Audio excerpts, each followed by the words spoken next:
Chav Beis Chav Parshas Mishpatim. The ger lo sone. V'lo silchot seno.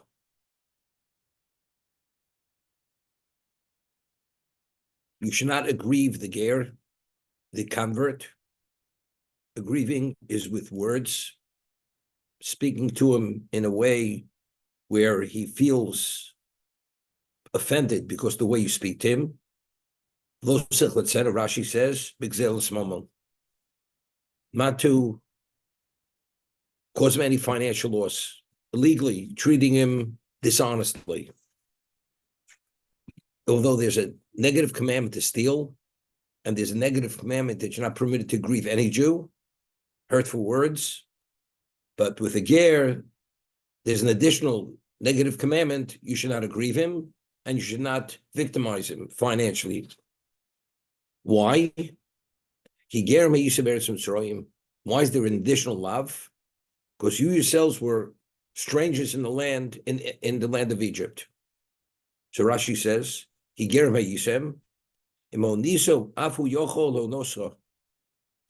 you aggrieve him, he could respond to you. Even you come also from converts, so to say.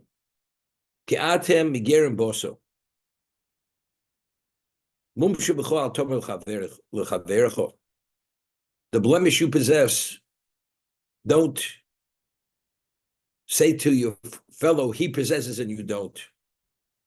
Ger doesn't mean a convert, a person who's wasn't born in that location. Meaning, when you were in Egypt, you were treated as aliens. You were not part of the citizenry. So you know what it means to feel like an outsider. So don't treat him as an outsider, because you yourselves understand what it means to be an outsider. So because it's within our capacity to have that sensitivity, therefore, you should not treat him as you didn't want to be treated. Okay?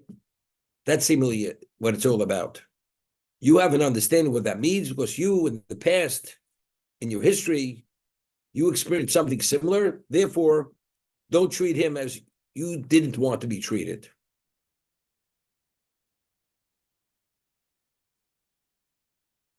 Except if you look in the words of Rashi, he's citing the Chazal, the Mechilta, if you aggrieve him, he's able to respond to you. Afatem migerim boso. You also come from strangers, from converts. The blemish you possess, don't point out that your fellow possesses that. What does it mean? When we're in Egypt, we were treated as aliens. We were treated that we didn't belong there. You're foreigners. So don't treat him. That's fine. But it says he could say to you, but you also come from such a background. What do you mean we come from such a background? You also come from that. I mean, just the simple understanding.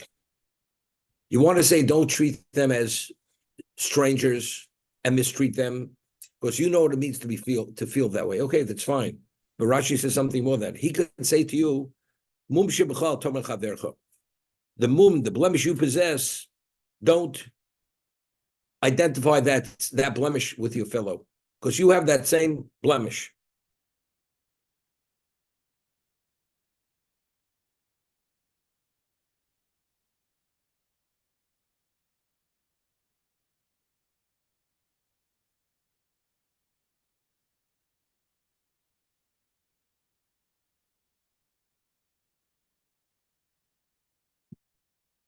But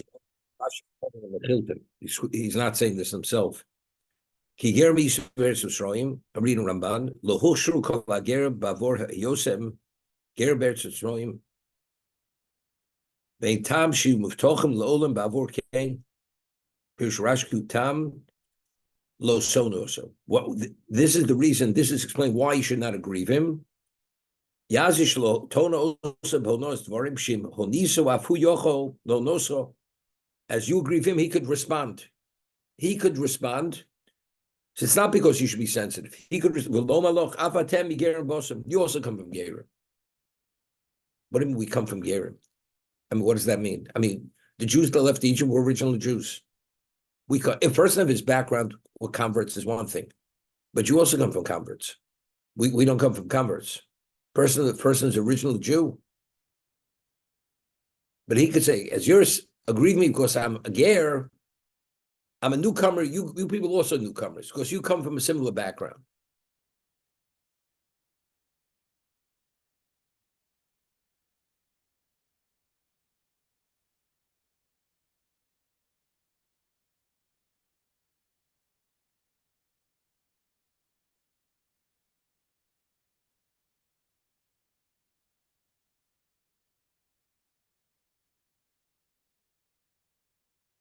So I think maybe we know that when we were in Egypt,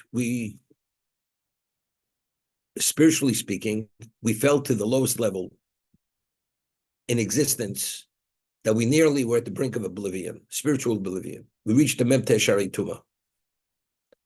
So where did we come from? I mean, literally, when we left Egypt, the process was what we call Bria Chadosha. The Gemara tells us, Gershon is Gar Kanol Shalol Dami. A convert who converts, he's like a newborn child. Although physically he's the same human being, but status-wise, because there's been this transition from non-Jew to Jew, he's a new being. He's a new being. When we left Egypt, we were at the Memte Shari Tuma, the lowest level. When we reached Sinai, where were we at? We reached the Memte Shari Tara. We reached the pinnacle of that spirituality, and as a result of that, therefore, we were qualified for the transition to take place. We went from non-Odom to Odom. When did we assume the status Atem Kurim Odom? We became Atem Kurim Odom at Sinai. But where did we come from? What was the transition period? We weren't that. When we left Egypt, we were no different than any other Noahide. No different.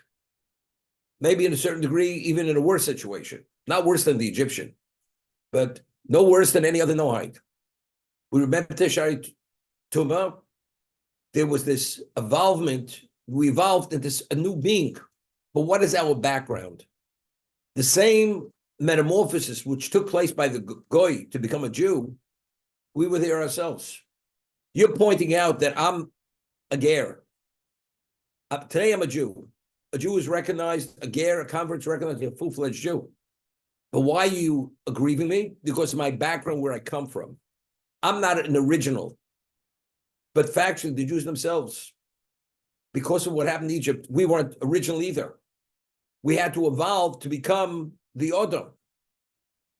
That's the only thing I could think of what the Mechilta is saying.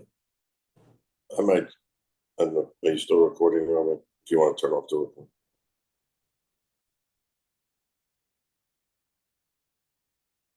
Just want to point out the whole historical background. I said it starts with Cain and Hevel. Hevel was a Nirdaf by Cain. Noach was a Nirdaf, was pursued by the members of his generation. Avram was pursued by Nimrod. Yitzchak was pursued by Ishmael. Yaakov was pursued by Esav. Yosef was pursued by his brothers. Moshe was pursued by Paro. And Klal Yisrael are pursued, that's the conclusion, are pursued by the nations of the world. So if we're pursued by the nations of the world, what is our predicament? Our predicament is similar to the Ger. The Jew throughout history, we're in a position where the Kivsa among Ayin Zevim, with the scapegoat, was surrounded by 70 wolves. 70 wolves. Now it's interesting. I once mentioned on Tchuma that one of the Roman emperors said to one of the Tanoim, I think it was Rishon ben Hananya, you realize we're very merciful. We, the nation, were very merciful because how could a sheep survive 70 wolves? It's not possible. It must be due to our mercy. That's what the emperor is boasting, that really we'd be able to pulverize you and annihilate you in a moment. So why do you exist? we have a streak of mercy. So the Reb Shua Hananya responds, he says, no, it has nothing to do with your mercy. A sheep cannot survive 70 wolves, impossible. It's because we have that special shepherd. That's the reason why we're able to survive. If not for our shepherd, we couldn't survive. As a result of that, who are the Jews throughout history? We are the nirdafim. We are the pursuit. And because we're always in a pursuit state, the Jew always has that on a minimally at a subconscious level. We know that we're always second class, third class, and we can't do certain things because ultimately we'll always be identified as Jews. And therefore, naturally, we turn to Hashem. When a person has that level of natural understanding that you turn to Hashem, Hashem responds.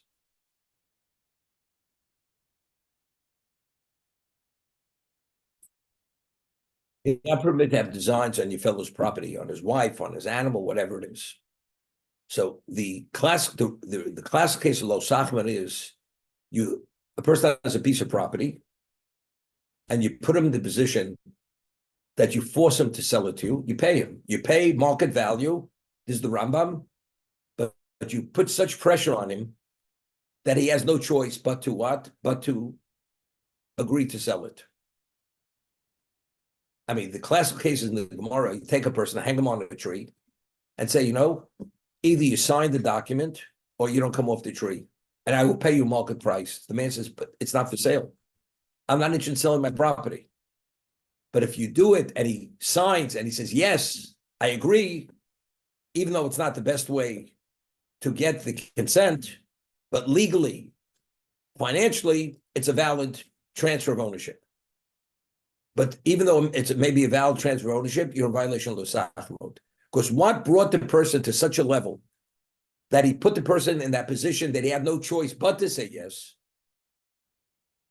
It's because you wanted what he had. You had such a desire for what he had. That's lo mode. It's almost like you can't control. There's no stone you leave unturned, even if it means forcing to sell, and you're willing to pay for it.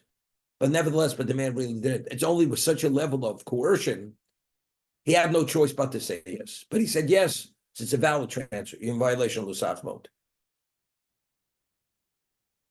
So that's the person that had such a level of greed or whatever it is, he must have that. So the Chofetz Chaim says, if a person, that's the most extreme level of Lusaf mode. Person has a piece of property, and you say, do you want to sell your house? You say no. It's not for sale. He says, I'll give you an offer. He says, I told you not for sale. And the man doesn't let up, and he calls him and calls him and calls him and drives him crazy to that degree. And the only way he could get him off his back is saying, okay, I'll sell it to you. He doesn't have to hang him on a tree. If it's due to being harassed and due to the harassment, he agrees to sell, that person is a violation of the Sachmod.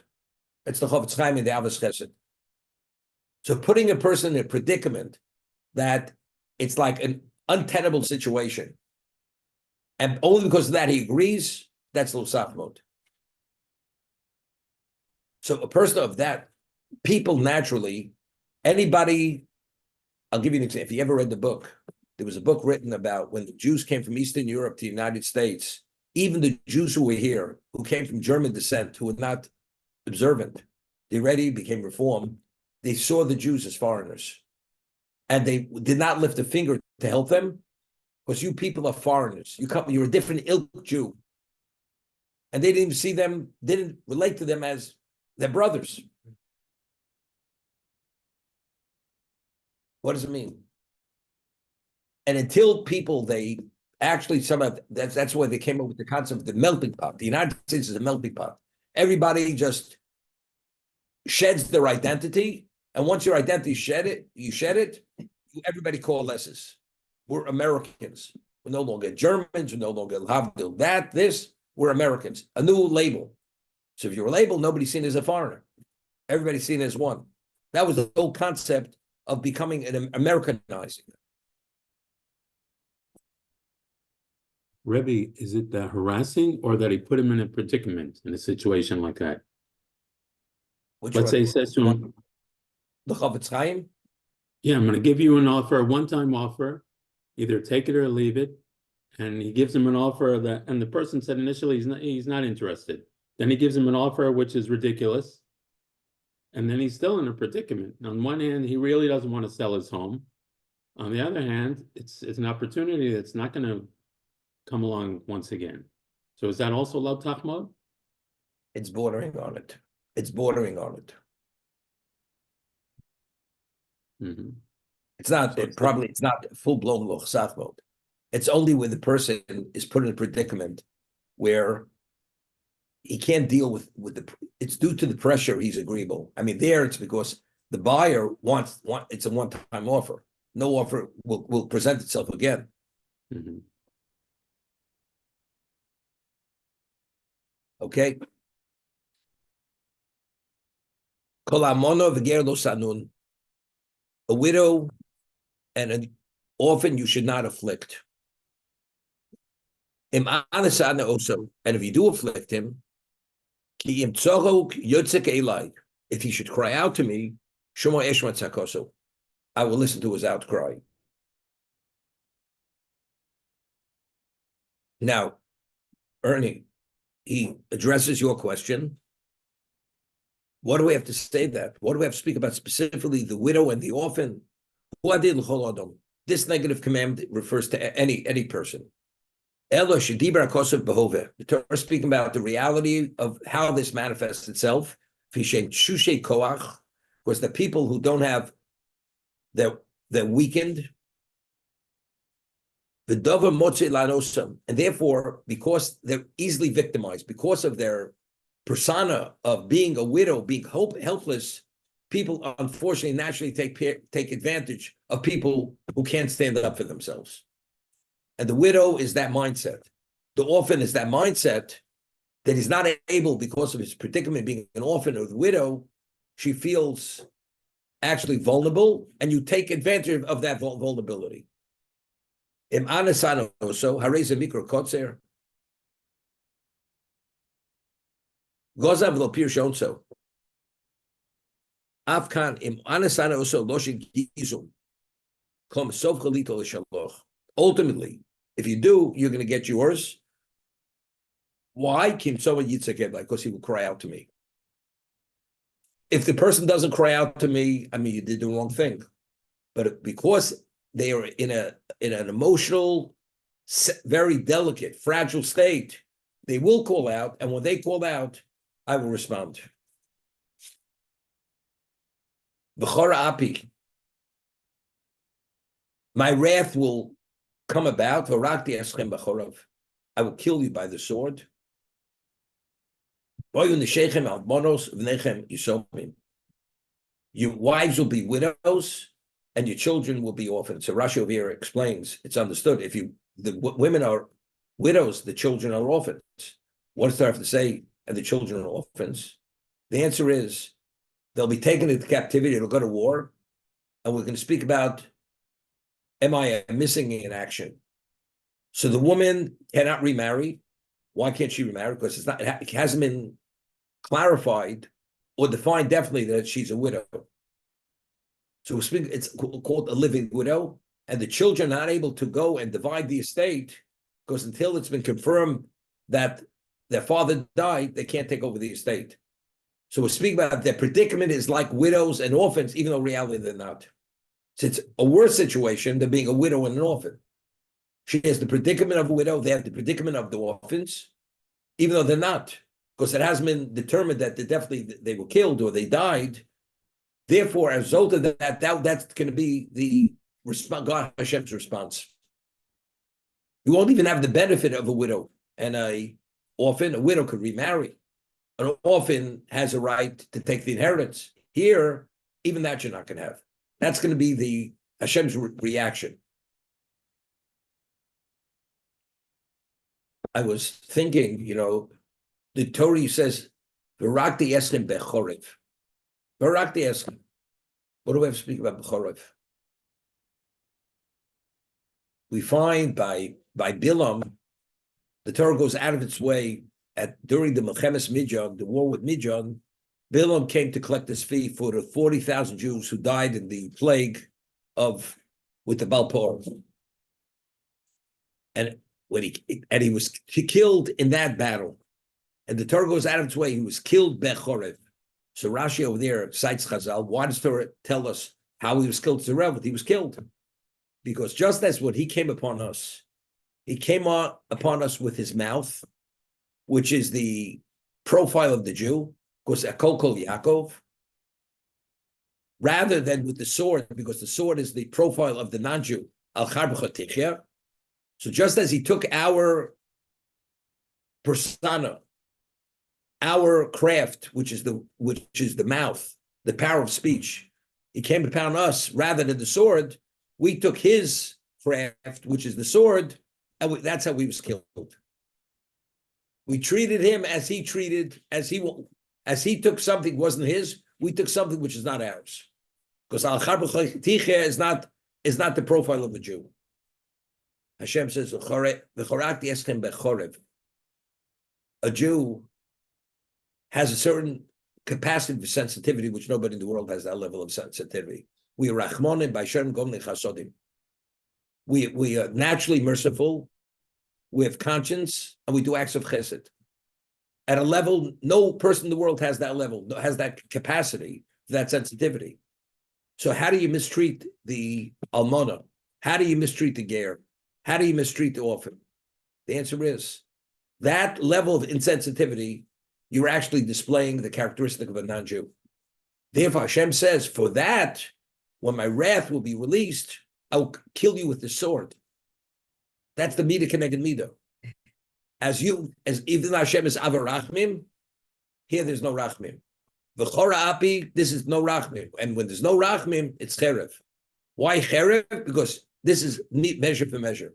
As you behave not as the Jew normally behaves, you behaved as the goy, as the Gentile, al charbcha tichya, when I will take you out, it will be al charbcha tichya. That's what eschem bechorev. That's what it's thinking. Why the Torah identifies how we will be killed. And by Bilam, he was killed by the sword because his persona is al charbcha tichya. And of the Jew is Akol Kol Yaakov. So we ask then, Al Charbcha Tichya is the profile of Edom. Edom is Al Charbcha Tichya. At Kabbalah Satorah, which we're reading now, Edom was offered the Torah. Why did they reject the Torah? They asked the question, Ma Kosovo. Hashem says, it says the 10th commandment, Lo Tirtzach. You're not permitted to commit bloodshed, murder. They said, we can't accept it. Because we have a blessing from our forefather, Al Charbcha Tichya. Okay, so it seems to be this profile of Charbcha Tichya is unique to Edom. And yet, Rashi cites Chazal that Bilam, not being a Jew, his profile is a Charbcha Tichya, and therefore we used his craft to kill him because he took our craft, which is the power of speech. That's the question we asked. 40th year, when we wanted to pass through the Edomite territory, what happened? And Moshe tells them, we were in Egypt, we cry out to Hashem, and our persona is Kol Kol Yaakov. So it says they came out towards Klausha Bechorev. So Edom says, you're boasting that you have a bracha from your father Kol Kol Yaakov. We have a blessing of Al Charbcha Tichya. So don't be so certain that you're going to succeed here. We also have a similar blessing from the same person. As he said, Kol Kol Yaakov, that same person said, Al Charbcha Tichya. That seems to be it's unique to Edom. Okay? So what we said was this. Esav had a misunderstanding. When Yitzchak gave the bracha, Kol Kol Yaakov, Yidayim de Esav, Esav believed he was the heir apparent because he was the Bechor. And he should be the one to replace, to be the patriarch. Whatever Yitzchak was, he should take over that position. So when Yitzchak said to Esav, he misunderstood what he said. He believed he was different than every Gentile. Yitzchak said, you know something, as every goy is al charbet tichya, you're no different than them, than they are. Your classification is the same classification as every Gentile. As every Gentile is al charbet tichya, that's who you are. You have no relevance to Kol Yaakov. He misunderstood it. He took it as being something unique to him. And therefore, at Sinai, he says, I can't accept because we have a brocha al charbet tichya. When we came, we want to pass through his territory, he says, we also have a brocha. Don't boast, Kol Yaakov, we have a brocha. He didn't understand it. What Yitzchak actually told him was, you're no different than any other Ben Noach. Every Ben Noach is al Tichya. You're the same. Therefore, Bilam, being a Gentile, that's the persona of the Gentile, al Tichya. That's what I said. Of Egla Rufa. What's Egla Rufa? That if you find a person murdered outside of a community, so the community that's closest to that corpse has to take a calf and decapitate it in a location which nothing grows in that location. And then the Zakanim say, we are not responsible for this blood. We didn't shed the blood. So the Gemara asks, and Rashi cites this, is there a consideration that these people are they're members of the Sanhedrin Gedolah, the high court? They shed the blood. What are they saying? So the Gemara says that when he was in our community, we hosted him, we gave him food, we gave him drink, we gave him sleeping accommodations, and we even escorted him outside of the community. We gave him lavoya. Therefore, we're not responsible for this. So they ask, what does one thing have to do with another? And if you did host him, seemingly there's a connection by not hosting a person properly, giving him that sense of value. That's why he was killed. What is that? What does one thing have to do with another? So the way he explained, a person who's a mugger, a murderer, when he sees a person, who does he victimize? The person who's most easily could be victimized. So the body language usually alerts him to who he should stay away from and who's going to be the one to attack, who's more vulnerable to attack. So the body language, now, how does body language manifest itself? A person walks with confidence and with an inner sense of self. Usually, the person displaying that, the mugger stays away from that person.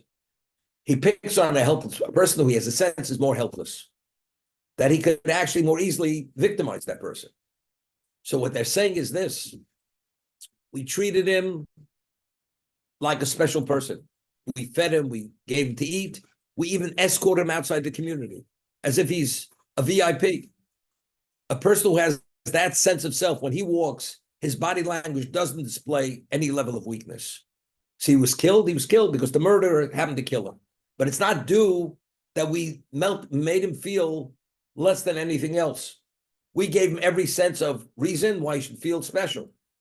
So his predicament is unrelated to our lack of treatment of hospitality.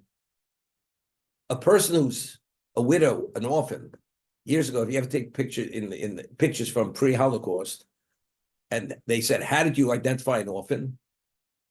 That if he wore a hat that came down over his ears, you knew he was an orphan. If he wore a pair of pants that the cuffs were rolled up about a few times, you know he was an orphan. Because a person who had parents didn't wear a hat over his ears and didn't wear cuffs that were rolled up. It only was rolled up because as he grows, he rolled them down. So he should wear the same pair of pants. So there's certain indicators which indicate that these people are unfortunately, they're helpless people. When a person's helpless, unfortunately, people take advantage of them. So that person who feels helpless, as the Ramban says, his eyes are always turned to Hashem because he knows he has nowhere else to turn. As a result of that, when he cries out, my response is immediately.